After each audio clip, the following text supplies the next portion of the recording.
Hello, you're about to listen to the Super Divorce Supercast. This is Nicholas from Super Divorce. I'm all by my lonesome here this evening as I introduce this next episode, which actually is going to be an episode featuring myself and one of my best friends of all time, Mr. Jason Vanover. Bender could not make it to the show, unfortunately, but I think that Jason and I did a pretty good job holding it down this episode. Jason is in a band called The Inbox as well. We talk about that some. We talk about the Survivor Series from just a few days ago, Survivor Series 2016, the WWE pay-per-view, and a few other assorted things. It's a good episode. You're going to enjoy it. So we had a good time, good conversation. And, of course, before we get to the episode, make sure that you check us out all across social media, from Instagram at Super Divorce Band, Twitter at Super Divorce, Snapchat Super Divorce, Facebook.com/Super Divorce, and also check out the Divorce Club on Facebook. And then SuperDivorceMe.com, which, as Bender always says, is your one-stop shop for all things Super Divorce. Every Friday we got our Super Fanatics episode that comes out, which is our comic book review show. Every Saturday we've got Super Scary, which is our horror movie review show.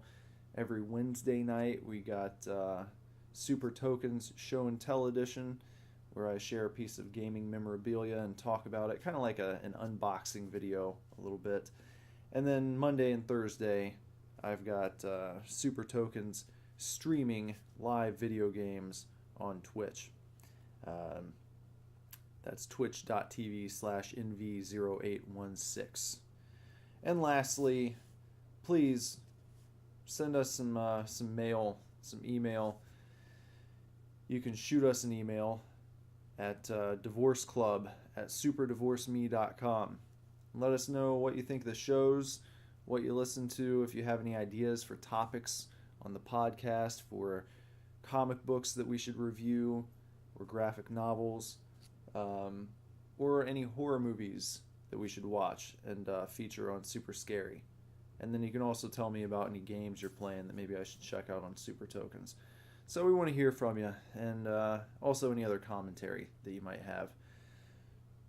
DivorceClub@SuperDivorceMe.com. All right, with all that out of the way now, here's another episode for you of the Super Divorce Supercast. See you in the outro. We are not getting a divorce. We are not getting a divorce. We are not getting a divorce.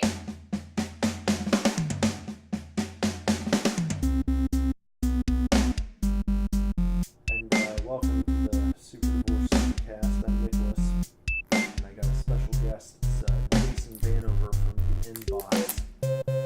How we doing?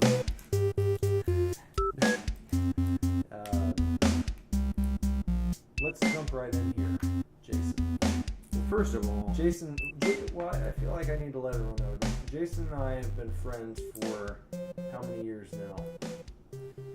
2002, right? No, before that. I would say 2000. Oh no, 2001. Maybe 2000. Oh, it was. You're right. Freshman year, Yeah. because it was in Ivan Immel's class. Ivan Immel's class. Because if I remember correctly, you walked in and we had, I think you had like a Phoenix TX CD. Yeah. Or I did. One of us did. Maybe we both did. We were like, hey, we should be friends, And because we both Shenmue. That was a year later. Was it? Yeah, because that wasn't until sophomore year when we had science together. Well, what class was it before then? What was the class like that you had to go to when you first got to school? Homeroom? Yeah, it was homeroom. Because our last names are V's, so we had to go to homeroom. And we sat next to each other, and we had Phoenix TX CDs. With Mr. Prefer? With Prefer, yeah. Yeah. And then it was Mormon. Miss Mormon. Yes, So Jason and I go back quite a ways here. we do. And before we were friends, I knew about him. I still knew about you. I thought you looked like Dr. Dre when we were in 7th grade. But you're... I was always curious. What was the, what was the reasoning for, you're thinking that I looked like Dr. Dre? Like, because I just if saw anyone knows me, I Yeah. look literally as far from Dr. Dre as any human being probably could. I mean, something about your face. I thought so it's you, my facial features. I thought you looked like a white Dr. Dre Okay. back in 7th grade or so. Was it my attire? No, it was your face. It was just my face. I thought you looked a lot like Dr. Dre. So what's funny is this entire time, I always thought it was my attire. No, it was your... But now you're telling me it's actually my face. It was how you looked as a person. So now that I've grown up, do I still look like Dr. Dre? I don't see it so much now. No. But So back then, yeah, I really thought so. Okay. Well, Yeah. fair enough. And I knew of you even before 7th grade with... What? There were rumors running around about me? Well, Moraine, West Carrollton Little League. You were a top prospect pitcher back then. I was. I had the golden arm. Yeah. And oddly enough, as we've mentioned before, you always got a hit off me, which always really irked me. Every time I would face you, This Villar's kid. I was like, hey, he's not that much. It's not like he's hitting jacks. He's not hitting him out of the park. But I wasn't an all-star kid. No, you were always going like opposite field singles. Yeah. But every time, every single time, you hit you would always go 4 for 4. Opposite field singles. And it was just, unbelievable. I've never seen anything like it. You threw breaking balls, didn't you? Because I don't remember you being like a big heat guy. I was never a heat guy. I had a pretty nice, selection of junk. I was intimidated by the heaters. I was intimidated by your Zeke Isaacs, your Joe McGraws. Yeah. But there was another guy, but I can't remember his name. But I remember coming up to play it against you, knowing in my head, this guy's not throwing heat, he's throwing breaking stuff, and I'm going to be able to get on base now. Well, and at that time, when you're 13, 14, your junk's probably not... Yeah. More ways than one, your junk's probably not that great. But like I said, you were a renowned pitcher within the league. Yeah, I was pretty well known. I was very accurate. Maybe to a fault. Maybe to a fault. Didn't walk many people. Yeah. Didn't strike many people out. I would get a lot of grounders. But I always pitched complete games. And I was always very proud of my performance afterwards. So we go back a ways. We do. And we're here tonight, and should I let me interrupt really quick. Yeah. If anybody listening to this does know me, they know that for the last as long as we know each other, I've had an addiction to nasal spray, as you've known, for the past 13 to 14 years. And since this podcast has started, I've been sitting here trying to open a new bottle. You've probably heard the fidgeting. Yeah, there's like fidgeting, there's clacking, like a crinkling. There's a crinkling of the plastic of this brand new bottle of nasal spray, and I just cannot quite get it open. So what do you got there? What kind of... well, I've switched because I've actually, not that anyone cares, but I've actually cut back. Because I used to do Vicks, which was like $6 a bottle in one day. And I sat down and we were like, well, if I'm spending $6 a week on nasal spray, if we added it up, it's like, it's a good amount. We could buy a boat. Yeah. Over the last decade, we could buy a boat. So I switched to the cheaper version. $3 a week. It's $1.99 for this. And you do about a week on that. I do a week and a half. So the weaker version has actually caused less inflammation. So I don't need as much. What does that do for you? Open the passages? Yeah, I can better airflow. I'm just able to breathe. Yeah, I can sleep. So it's pretty peaceful. So that's worth it. It's very. I mean, I would hope so. Over the past 13 years, yeah, I would say it's worth it. But yeah, well, we can segue into the next topic here. Yeah, go ahead. That. Does the breathing relief that you get from Yeah. the nasal spray help you as a vocalist. Jason, of course, is a singer. He's the vocalist. He writes the lyrics, the melodies for his band. It's called The Inbox. He's got a bandmate. I myself am now a member of a 2-man group called Super Divorce with myself and Zach Bender. And who's The Inbox? Myself and Ronak Sheth. Two-man groups are rough, Yeah. I would say. Ours started as I was in Chicago. He was here. We have a mutual. His brother is one of my mutual best friends who I grew up with, Raju, who at his wedding, Ronak and I were really hammered. Kind of were in the hallway one day, and we both made music, and we would always have these weird interactions throughout the years, and we should make music, and one day we're like, we should make music, and literally like the next day, or like maybe 2 days later, I sent him a song, and kind of since then, it's just sort of been like, you know. If I was stone cold, I'd jump in right now. So, what about the damn meeting that time was different as opposed to other times where you said, let's make music, and you didn't make music. This time you made music. What happened that time? What was it that time? The stars aligned, I guess. I don't know if there's really any specific thing that I could point to. I think it was the right place, the right time. He was freshly married. He had just had a child. I was freshly married. You know, our lives had aligned. But there's a lot of shit going on, right? In what way? You'd think that the stars would have aligned earlier when you didn't have all that stuff happening. No, see, here's where I'm gonna cut you off because see, I think when you're two guys who are married, one has a kid, and Hannah in our position, you know, we weren't pregnant yet, but it was on the way. It's harder to get something going. However, if you find someone who's in a similar position, who understands the trials and tribulations, I think it's easier. As opposed to if you find someone he wakes up 100% bell to bell, you know, Yeah. writing riffs all day. I'm not going to jive with that guy. You know, He's going to expect too much from him. Yeah. Ronak had to change diapers. I had to, cook dinner. Different things. We had jobs. And so we found a common ground. It's like, hey, I'm going to write some stuff. I'm going to send it to you. If you like it, you'll send it back. First few things we sent back and forth, total garbage. Kind of got into a groove. Ended up being pretty good. After about a year, we were like, this is pretty good. Made a EP. People seem to like it. And so that's kind of where we're at. So You were sending stuff back and forth. we were. Why couldn't you get together? Well, we did. So I was in Chicago. He was here. And it was difficult, obviously with, monetarily and everything. But we did, after we had enough songs to kind of get together in the same room and do it.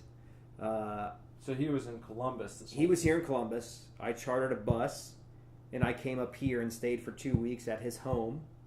And we recorded our EP. Great time. Drank a lot of Bullet Bourbon. Ate a lot of Taco Bell. It was great. A lot of fun. And then it took, I would say a year after that, because maybe 2 weeks after that, I found out that my wife was pregnant. So that's where things got snagged. Not in a bad way. Right. But changes things up. So then you got two people that have kids, all that stuff, all that jazz. So we had these songs sitting there, and hey, but in a way, made them better, I think. And so now we're working on our next set. We're now each week getting together, working on live stuff. So that's to come, and we live 5 minutes from each other now, and it's. And you just released a new music video. We did. So yeah. What's the story there? One of his a mutual friend of ours. So actually, okay, Raju, so Ronak's brother's wife's brother. He's a great dancer. So one day we were He sitting is a there. great dancer. He's great, yeah. He always dances at like Indian weddings and stuff. He's absolutely fantastic.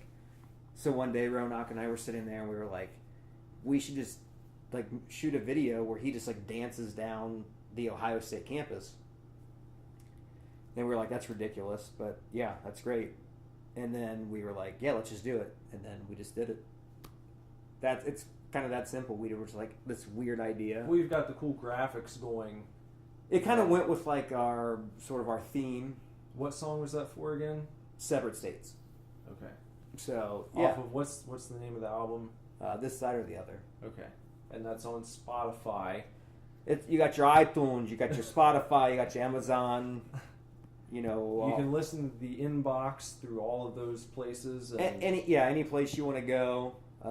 You can find us on Instagram, Twitter, all those good places. So, fun stuff.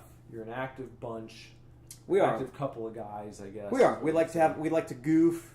We like to josh around. We like to have a good time, interact. Now, a tidbit that I want to point out here is the name, the inbox. Yeah. Where does it come from? It's pretty simple.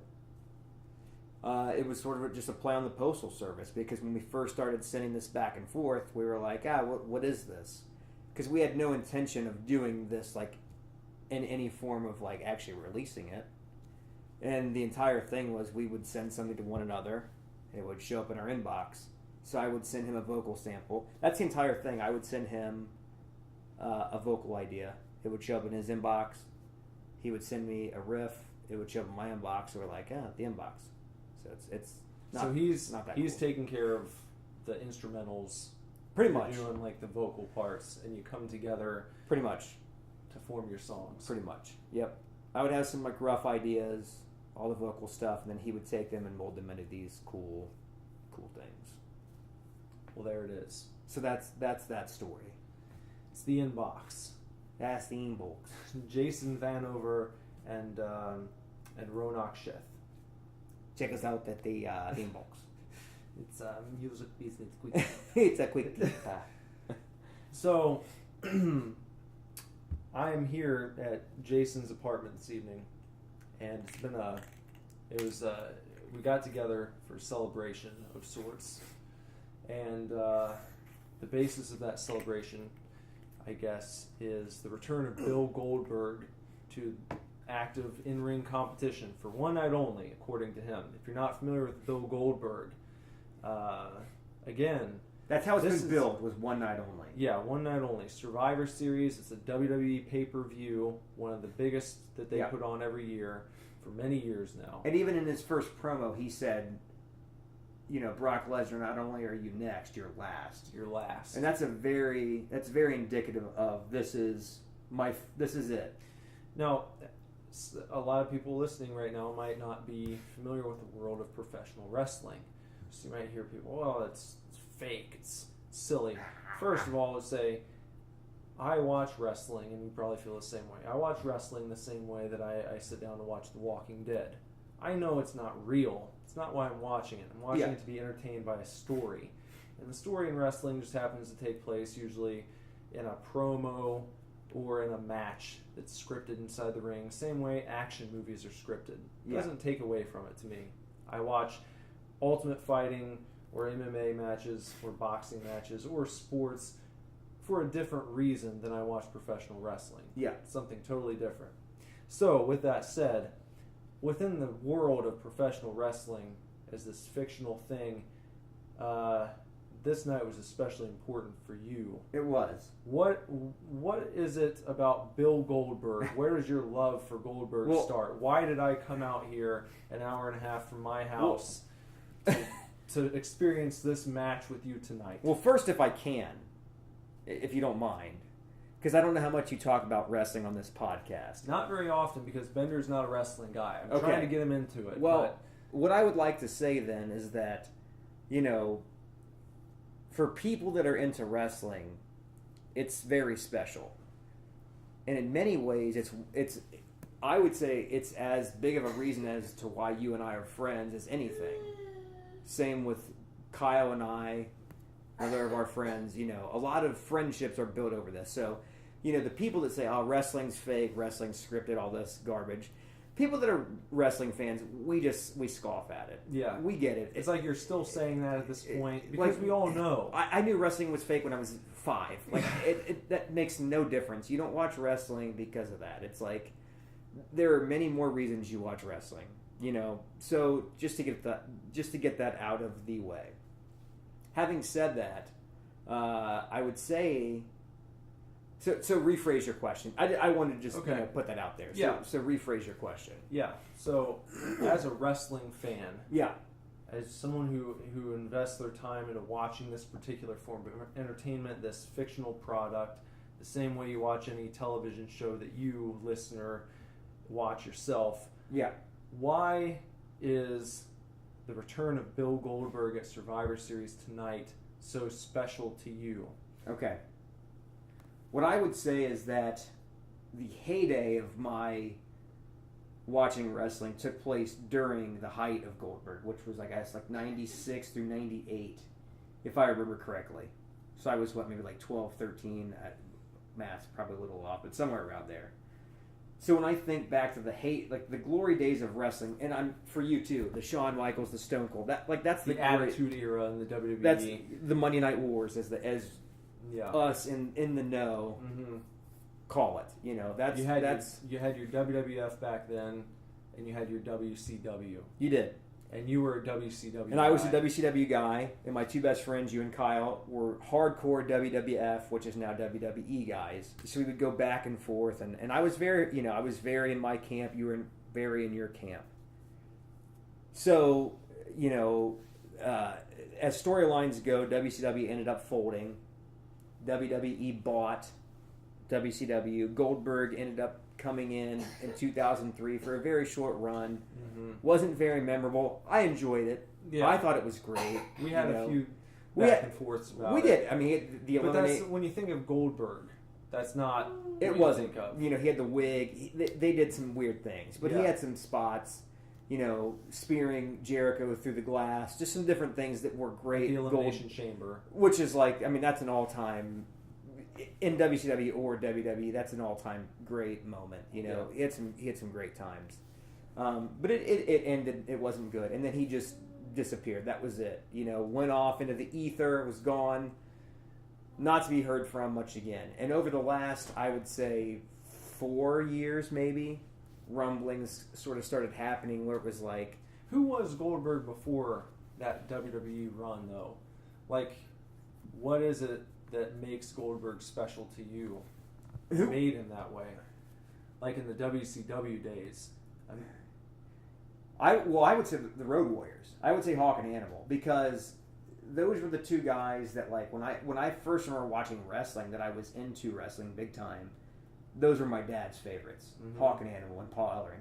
Because those two guys, they would go out there and they would literally beat the shit out of you.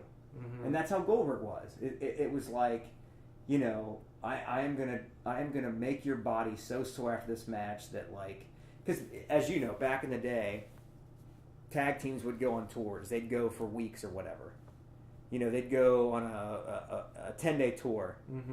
And I remember listening to a thing with Ole and Arn Anderson where they said they went with the Road Warriors, and it was like when it was over, they were like, I couldn't wait to get home because they just destroyed us, Yeah. And I kind of like that. I like the physicality of that. And to me, coming up, getting into it, that's what Goldberg was to me. It was real. So when he burst onto the scene, it was real. It was real to me as a kid. It was real. And he had the streak. If you're not familiar with it, Goldberg came into WCW and he just destroyed everyone they put in the ring with him. And I mean, and the thing that I'll remember, hell, Nitro was 3 hours. Yeah. And I hate that Raw is 3 hours now. It's just stop. But Nitro was 3 hours, and you would tune in just for that, just for any time that would happen. So that was always my thing, waiting for that, but. So that's what. During that run, he got blown up to the mythical proportion that became Goldberg. Yeah. It stopped. People stopped even saying his first name. It wasn't Bill Goldberg he was anymore. Bill. It was just Goldberg. Yeah. And he what was the streak? 100 and I think it was one. Was it one? Was it 173? Or was that too, that might be too much? it was over 100. We'll say that. Yeah. He was 945 and 0. Like, I mean, it was something, and astronomical. so he became this mythical character within the world of wrestling, kind of like a Hulk Hogan, Yeah. a legend Yeah. in his own time. Yeah. And then after his WWE run that was very short, he disappeared. Yeah. And tonight he showed back up to wrestle his first match in over 12 years Yes. against Brock Lesnar. Yes. And if you know who Brock Lesnar is, even if you're not a wrestling fan, I mean, you hear him. If you have any knowledge of sports across any sports spectrum, at you all. know what it is. Because of you know the who he athlete is. that he is and Yeah. he has become. So Goldberg, they've been building this match. He was going to have his first match back versus Brock Lesnar, a rematch from their WrestleMania match that is regarded as one of the biggest disappointments. It in was wrestling bad. Yeah, it was history. bad. And I think I had texted you the other day. It was bad. Because I went back and watched, and it can't be that bad. Yeah, it was bad. It was very bad. So, actually, the match tonight was better. It was, and it lasted all of maybe a minute and a half. Yeah, a 2 minute minutes. and a half. Yeah. Spoilers in favor of Goldberg. Yeah. Are we doing spoilers for this or? Yeah, we can spoil it because this will be on Tuesday. Okay. So. Yeah. Yeah. Yeah. Okay. Just I don't know. I came out here to be with Jason for this special moment because Goldberg's his favorite wrestler ever. I've known this for years. I used to give him shit about Goldberg back in the day. Full disclosure, I thought Goldberg was badass during his initial WCW run. Yeah. It was only once that it kind of became a smark in high school that I was like, Yeah. oh, well, But then now, you came back around recently. Well, now I'm a dad. Yeah. I watch it. I still get on the forums. I get on Reddit. I read about the dirt, and the backstage politics. But I also appreciate watching as a fan. Yeah. Again, the same way you watch any other TV show. And wrestling fans are so weird in this way that, like, wrestling fans, I'll admit it, I get roped into it. We're so concerned with what's happening backstage. Yeah. But can you imagine, like, people who are fans of Lost?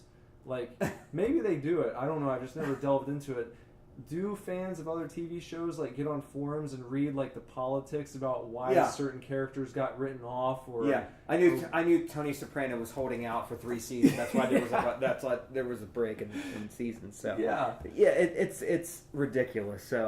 So you start watching at a point when you learn about the politics, you start watching it only for the politics. And you have to kind of remind yourself why you started watching it to begin with. Yeah. So you had fun. You like these characters and you want to see these matches happen. And tonight it lived up to everything that I hoped in a way that I absolutely did not expect. Yeah. So I think that I think you go through phases as wrestling fans. I think you're young and you love it for what you just said. You love it for the theatrics. You love these, like, what Goldberg even says, like, you want to be these heroes. Yeah. Then we become these smarky internet trolls who get on there and you're total assholes. Mm-hmm. Oh, meh. Work rate. Meh. But then you have kids like we have, and you still have a little bit of that in you. Mm-hmm. But it's different. Yeah. We're 31 years old. It's like, come on. Mm-hmm. Just watch the show. Watch the show. Fucking enjoy it. It's wrestling. It's entertainment. Yeah. Like, who really cares? Mm-hmm. It doesn't matter. If that was Goldberg's last match, then we'll forget about him in 2 weeks. Like, it's not that big of a deal. It's not going to ruin anyone's legacy. But to wait 12 years for his first match back and then to see that, I mean... And it's great. Yeah. You're fulfilled in that match. That... Where it was literally him spearing Lesnar twice and then a jackhammer. And not only a jackhammer, but a jackhammer where he held it. With authority. Because what pissed me off, sorry, because when he came out last week or 2 weeks ago and he jackhammered Rusev, people were like, "Oh, he didn't hold it." First of all, Rusev weighs about 40 pounds more than Lesnar. Yeah. But still, like, he's huge. And he kind of helped. I mean, he had it. But the fact that he picked Brock up, held it for a good 2-3 seconds, and then slammed it. At what? How old is he now? He's going to be 59 in like a month. 50. No, sorry, 50. Okay, 50. No. He's 49, so... Okay, he's 49. He will be 69 tomorrow. No, yeah, so he's 49. He will be 50, I think, in a month. So, Okay. And I don't think I've seen a 50-year-old that looks like that can do that. That's pretty impressive. Yeah. So it was a one-sided victory. Brock Lesnar has not lost like that probably ever in his entire career. Ever. No. I mean... Which, again, to all you people who might, no, what do you mean he hasn't lost? It's fake. Within the context of the story, Yeah. this is a character, Yeah. you can imagine, on a show who has never had trouble manhandling someone else before. Yeah. You know, like, imagine an action hero like Arnold in his Terminator days. Yeah, John McClane goes down, Yeah.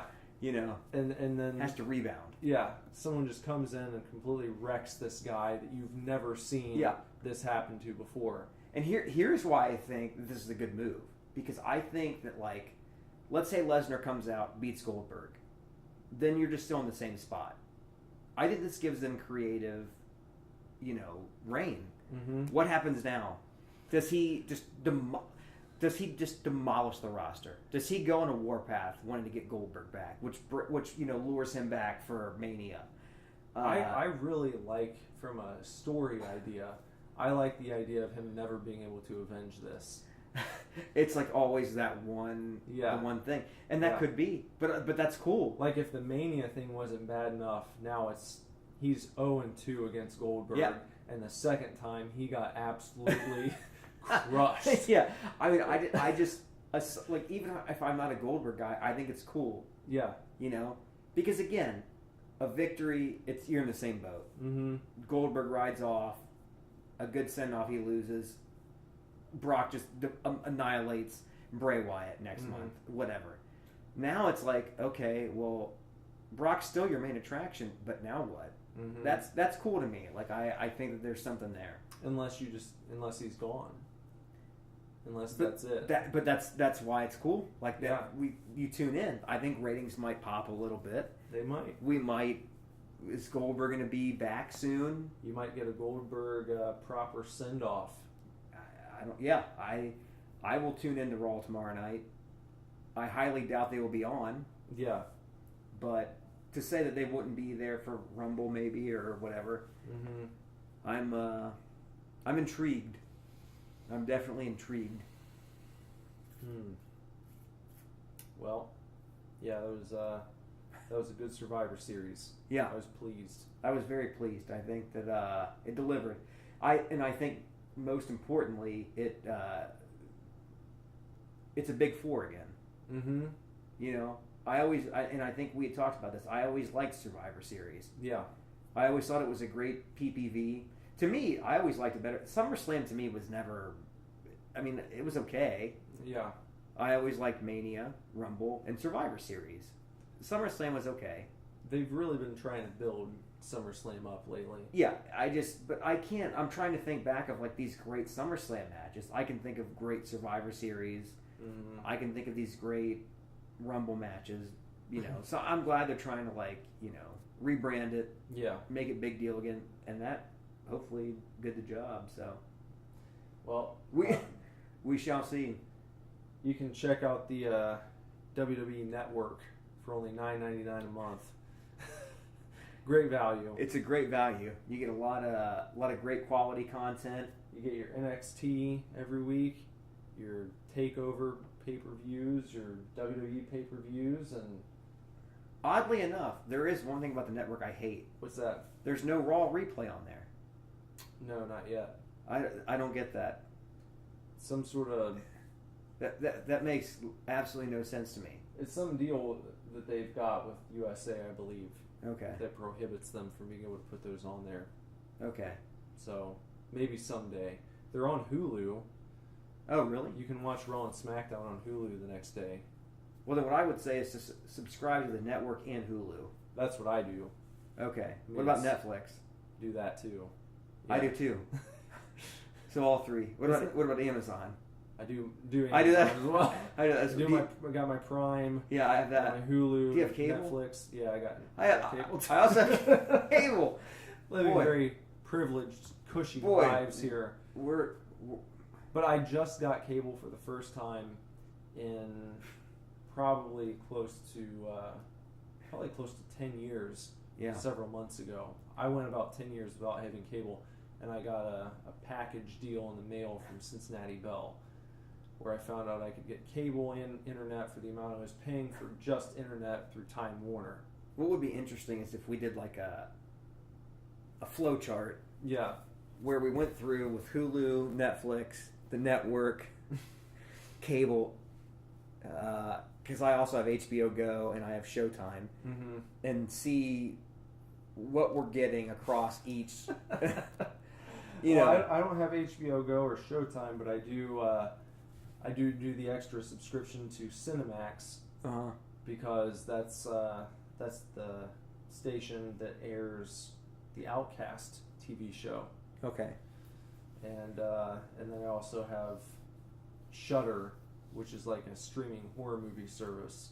Yeah, you mentioned that. Yeah. I can't add a fifth. I don't think. I think that I would be. And I've got Funimation streaming, which is Boy. like all anime. So now That's that really I'm something. talking about it, you don't realize until you I start. mean, it's naming it. unbelievable. Yeah, You know. but a lot of these are under $10 a month. So Yeah, but still, I mean, that's you how add you that up. rationalize it. Like, oh, it's only $7.99. Okay, Yeah, I can do but then that. I also spend $10 a month on PlayStation Plus, Yeah, so that's another 10. yeah. I also spend $10 a month on Apple Music. Mm-hmm. Oh So- yeah, I've got Spotify, which is $9.99. So basically, it's just different facets of media where it's just a $10 a month for something. That's how they get you. Yeah. Because you don't think that's very much until you No, realize at you're the time, subscribed to like it's 15 things. It's fucking great. I mean, I can't even. I mean, if I had to think, I'm looking at my bookshelf. There's probably something in there. I'm sure. Oh, I mean, yeah, Loot Crate. I spend $20 a month on Loot Crate, which is, I mean, that's. I should probably quit that. Yeah. I mean, hell, last week I had stuff I don't even know. I didn't even like what I got. So. What do you do when you don't like what you get? You just throw it out? No, I keep it all, or I give it. Lazarus has like 4 or 5 of the items, where I just, What was your big... Do you usually get at least one big ticket item every month? Well, you get a shirt. Like a main feature? There's a shirt each week, Mhm. or each week. There's a shirt each month, which, I mean, I think that's worth it. A cool shirt. As long as it's cool. I mean, you get a dud. I don't know what else comes... I mean, a shirt's a shirt, It's. Yeah. I mean, I would say my big dud, which I don't even know where it's at. I got a puzzle. That's a big dud. It was a puzzle. Yeah, it's a Matrix puzzle. Oh. And I don't even know where it's at. It's in the bookshelf somewhere. It but was like it's- an art puzzle, or did it feature like... No, it's the, an actual the puzzle. cast? Well, no, I mean... The puzzle pieces, do they make like the picture of like one of the DVD boxes? Or? I don't know. I didn't put it Okay. together, and the box just says Matrix. So I have no idea. So that's a big dud. But Well, but yeah, now that I think about it, so that with all these other things, I gotta do some pruning. I gotta stop. Boy, I gotta take a step back and reevaluate, because I'm sure there's something else I'm forgetting that. I wanted to bring something up. Normally, we start the show every week with a little segment we call Beer Me, Okay. and I forgot to do that this time. Okay. But we were drinking beers this evening, and We were. It was Samuel Adams Winter Lager. Yes. What did you think of it? I enjoyed it quite a bit, actually. Yeah. I'm actually not a huge beer guy. I'm a big drinker, obviously. If anyone knows me, I like to drink. Beer, in general, I have bad allergies, so I think it's the hops that gets which callback to the beginning with the nasal spray. That could be full circle where that started, but yeah. So I don't drink a lot of beer. but I enjoyed this one. I don't feel like it messed me up too much. Had a good taste, a nice robust flavor. I like the label. Yeah. I'm a very big Christmas guy, as you know. As you can see, my tree, my village, all my stuff's already up. So Jason has a Christmas village set up. I do. Little miniature Christmas village. I'm very into the holiday. It's very festive in here already. It is. We have our stockings up. So yeah, I'm very into this. I would give it a. What's the rating? What's our scale? What are we doing? We never really rate like through a number. We just say this is a good beer. This is a good one. Should we come up with a rating? Maybe. No, I think it's simple enough to say, would you recommend it? I would definitely looking recommend for it. a good holiday beer. Yeah, a good one. Especially, we'll have people getting together for Thanksgiving later this week, after this episode airs. So, well, I mean, I think alone for just if you show up to a holiday party with this 6-pack with a Christmas tree on it, yeah, you can't lose because it's got a Christmas tree. It's festive. It tastes good. I mean, I think people sit in there like, oh, this guy's he's here to have a great time. Some people have a problem with the blue being mixed in with the Christmas lineup of colors. What color would you have? Well, I know that traditionally it's like red and green. You want red and green and white. Some people have a problem with blue being thrown in. No, I think is that's that okay? Because the bottle it's got a bunch of blue, like a blue background to kind of showcase the snowflakes that are white, and then you've got a green Christmas tree. Well, first of all, let's tackle the subject that Sam Adams typically is blue, right? And their logo is blue. The Boston Lager, yeah, it's just okay. It's So darker blue. It is darker blue, but they have a blue heritage, I guess. They have a blue heritage. They have a blue heritage. But I mean, and obviously this is audio, so they can't see it. But I mean, look at that and tell me that that's not a beautiful. It's more of a baby blue. It is baby blue, and yeah. it's beautiful. I mean, that's a great. And it shows off the snowflakes. It does. I mean, you can see the tree, and you can see the ornaments on the tree. There's like little ornaments, little snowflakes. So it would be a great beer to drink with your Thanksgiving or holiday Christmas dinner.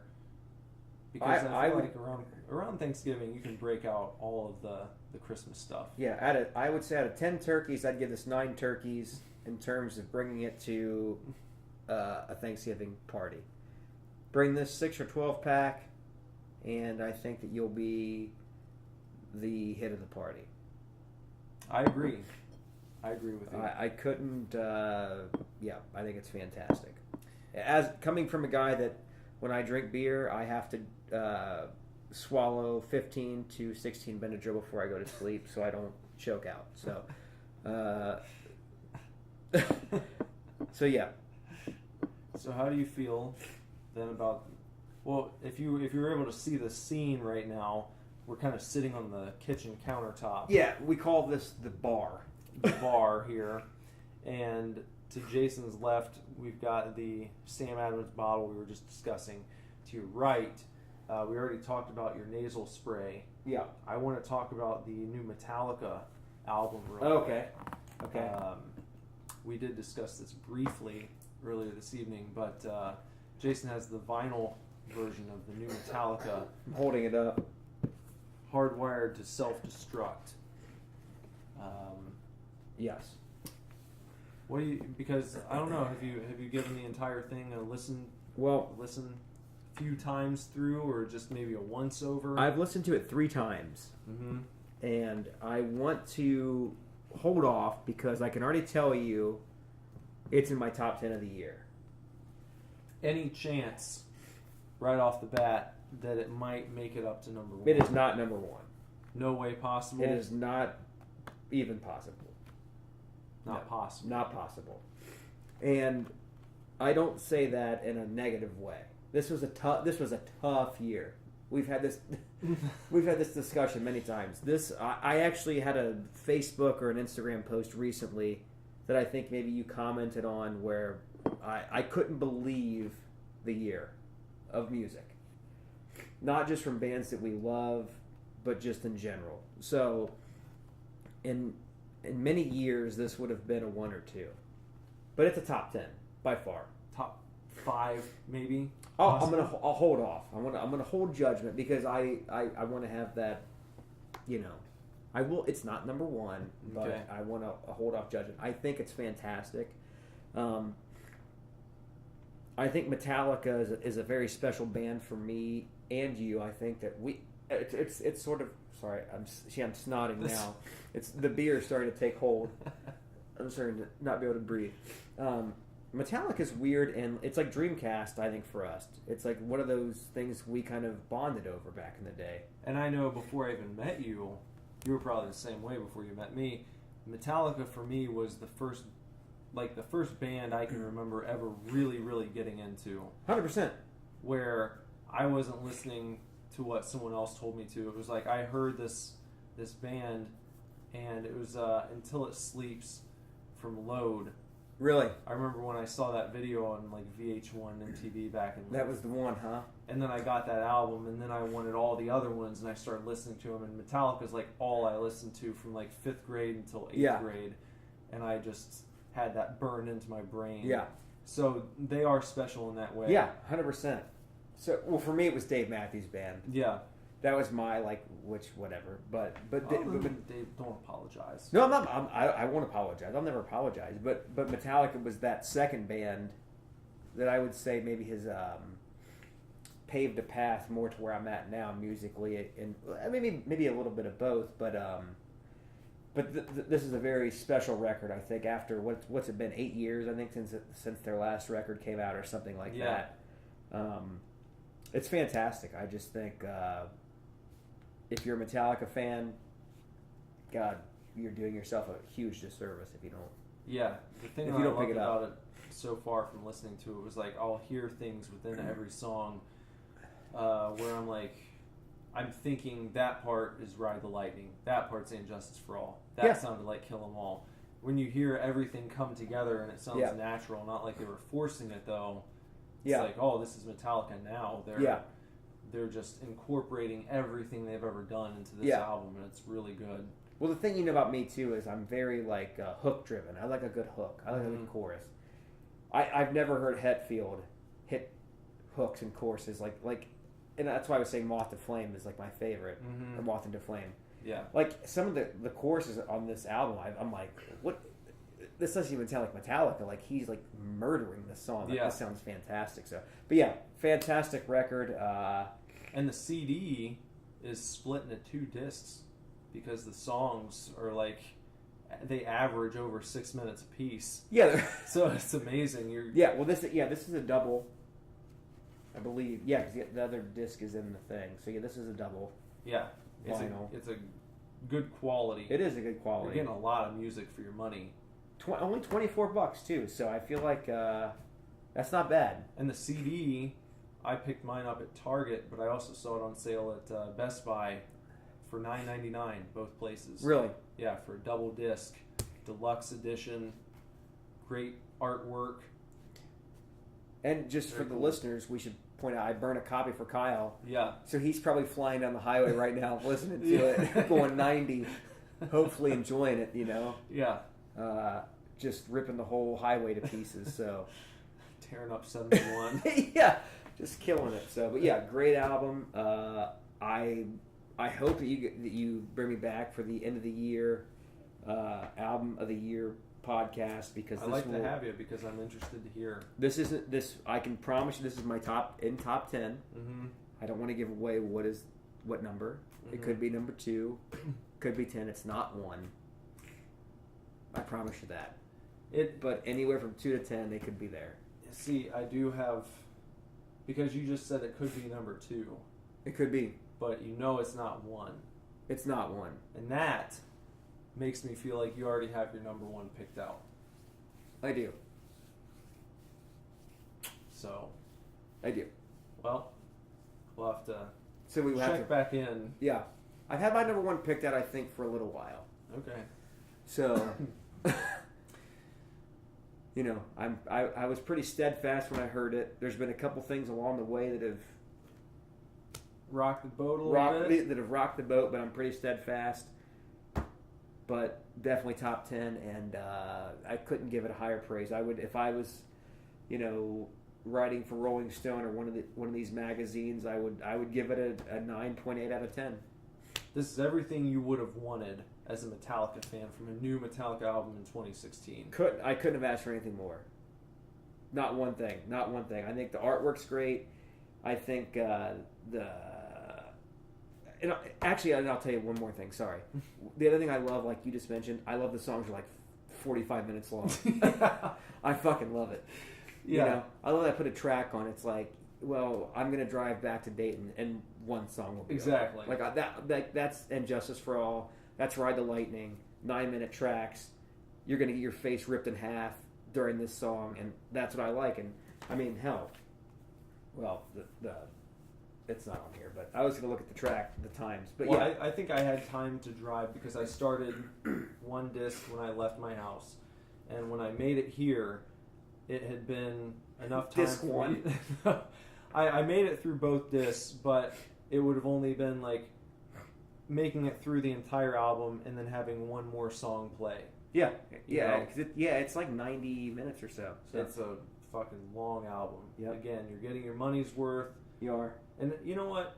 I have a bone to pick with people these days who kind of scoff at Metallica. Because I know it's not like hipstery cool to like Metallica. And I feel like they get kind of scoffed at. Maybe it's James Hetfield's delivery and like the or whatever. But you know what? They're one of the best of all time. Yeah. So go jerk off somewhere. go do something else. Who cares? Like what you like. As we've talked, when you get older, like what you like. Yeah. I don't have time to give a fuck. My time spent caring for my daughter, loving my wife, loving my friends, and listening to music I fucking like. I don't really care if people give a shit if I like this or that. It's like I did 8 years ago. Yeah. That mattered a lot. My whole persona was built on it. I don't care now. I'll walk into a record store and buy a John Mayer vinyl if I want to. If I want to listen to that. Well, people, I'm sure you know about Dave and the perception people have. I just don't care. Dave Matthews. I don't care anymore. Did you see the video of him performing with the Dave Matthews Band performing with Michael J. Fox? No, I didn't. You didn't? No. I just saw it yesterday. Was it great? Yeah, they played. Shit. What was it? I think it was a Hendrix tune. Oh, really? At like Parkinson's awareness. Was Michael concert. J. just like killing it? I bet. Yeah, he was. Oh, shredding. Yeah. He's awesome. Yeah. I'd buy his record. Yeah. Yeah, but not to go on another tangent, but as you get older, that shit doesn't matter, Well, I want to real quick address Dave Matthews. Okay. Because I feel like that's another one. People they lump Dave in with like the bro movement. Yeah. And like college dumbasses and fucking beer pong and whatever. I don't know. Real bro down type of atmosphere. Yeah. That concert that I went to one Dave Matthews Band concert with you and Kyle. Yeah. And it was probably one of the most incredible musical experiences I've ever seen. Yeah. It was like 3 hours of non-stop music. Yeah. Just no bullshit. Just musicianship at its finest. Yeah. And it was a fucking blast, too.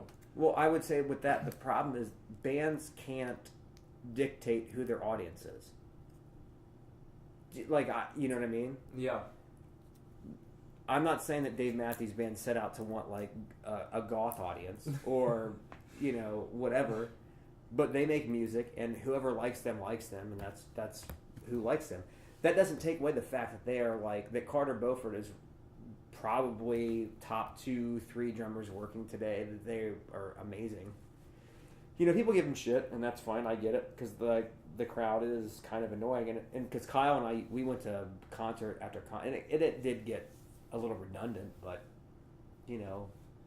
But to be fair, it's good music to put on when you're maybe shooting the shit with your friends, having some people over to drink, and it's kind of like the Buffett deal. Yeah. And it's an event. Fan. It's a summer event. It's a summer event. It's a good time. It's a great time. It's fun. I'm not into it as much as I used to be. As you get older, I think your musical, your interests, they grow, they mature. But you could go back. Yeah, like that's why I texted you that day when the Crash vinyl came out. I was there that day it came out. I bought it. Crash, where is that in your top 10? That is the top 10 ever. Yeah, of all time. That's a top 10. Yeah, that's a great album. Yeah. Can you say off the top of your head is it top 5? It might be 5. It might be 5. Stay What You Are is number 1. Okay. I'm still there. I'm still. I don't know how you feel. It's like this. It's this back and forth between Stay What You Are and Pinkerton for me. Really? I have a very, I don't know. Yeah. I feel like maybe because I discovered Pinkerton first, that I'd have to say that one, but just it's a toss up. Yeah. It could just as easily be number 1. But if someone made me pick, it would probably be Pinkerton 1 and Stay What You Are number 2. That's okay. Yeah, I always like to use the analogy, like gun to my head, like pick Stay What You Are. It's that's it. Yeah. So. From Saves the Day, if you're not familiar. Where have you been? Yeah, then get on it, because that album from front to back, it's a crisp 36 minutes or so, and it'll rock your face in half. Yeah. And that's that is my favorite record probably of all time. A lot of others that have come along, but that's probably it.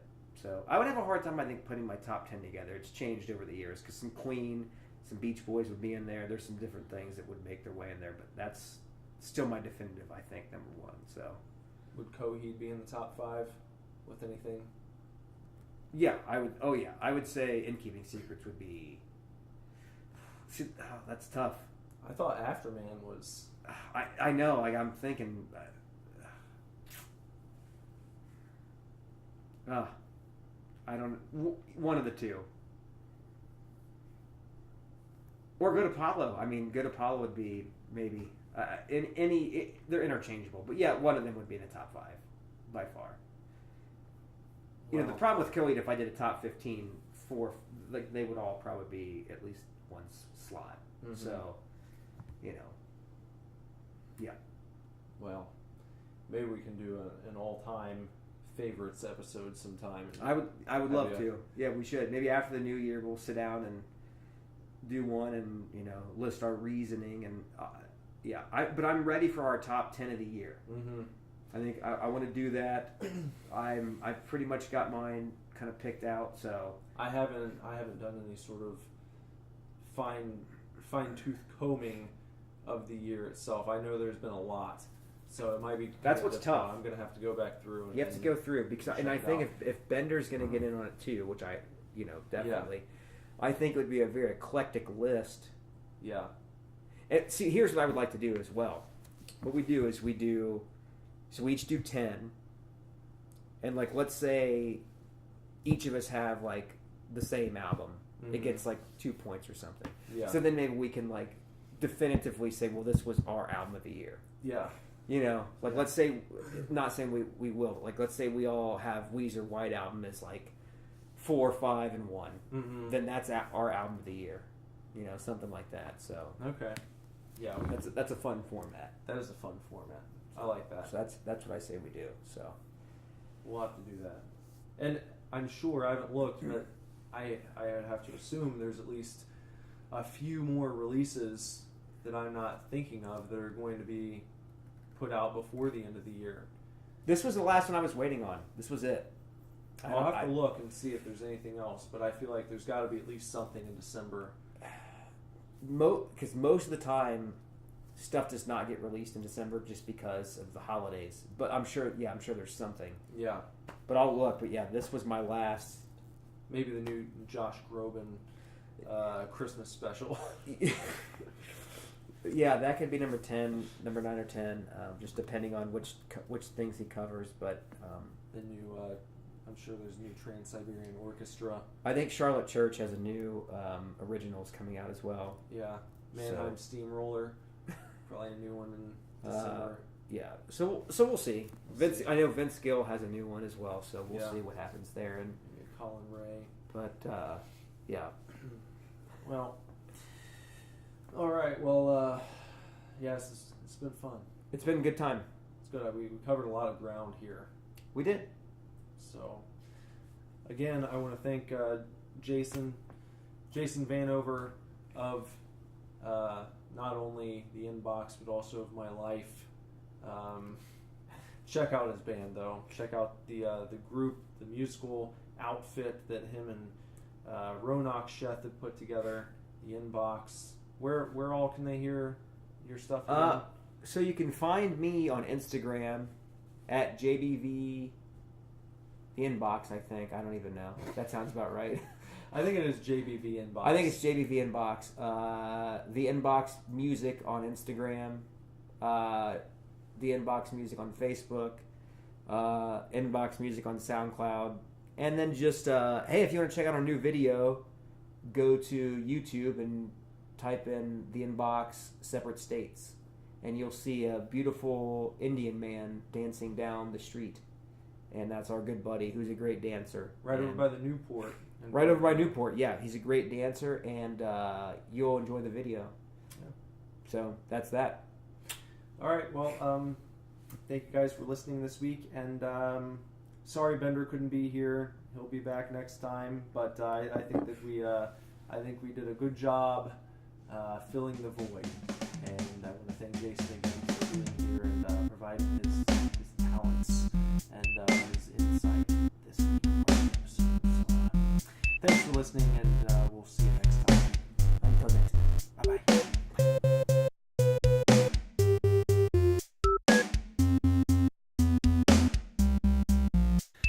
And that's it for this week, man. Hope you guys enjoyed that one. Sans Bender. Bender will be back with me next week. Be back to the usual Bender Nicholas dynamic that you've grown so used to over the past few months here. And who knows what we'll talk about next time. But I hope you enjoyed that episode. Make sure that you check out the Inbox. They're doing some great tunage over there in Inbox land. And Jason and Ronak are great dudes as well. Great family men, fathers, and great musicians to boot. And yeah, other than that, got to go over our social media presence. Instagram at SuperDivorceBand, Twitter at SuperDivorce, Snapchat SuperDivorce, and Facebook.com/SuperDivorce. Check out the Divorce Club on Facebook. Check out SuperDivorceMe.com, your one-stop shop for all things Super Divorce. There you can watch new episodes of Super Tokens Show and Tell Edition. You can watch a new episode of Super Fanatics every Friday, the comic book review show. You can check out your new episodes of Super Scary every Saturday, which is a horror movie review show.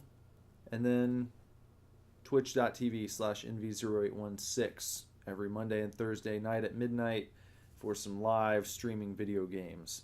Try to mix in I try to do an eclectic mix of games on that show. So, though I enjoy your well-known big ticket AAA titles, I'm not a video game hipster. I'm not only playing indie games or games that no one's heard of before, but I try and feature games that are a little under the radar on Super Tokens, just because I feel like it's a good way for people to see some stuff they might not normally hear about. So yeah, check that out and shoot us an email at divorceclub@superdivorceme.com. Let us know how we're doing.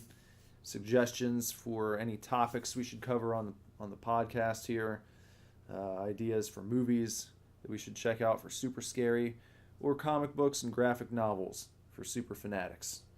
We're all over the place here, folks, and we're going to continue bringing you fresh content every single day of the week, pretty much, because we also have the Super Blog every Sunday, and that completes the circuit there. So 7 days a week, we got something new for you. And we're going to keep doing that because we have fun with it. I want to thank you for tuning in this week, and we will see you right here next Tuesday for another exciting episode of the Super Divorce Supercast. Thanks a lot. See ya. Super Divorce.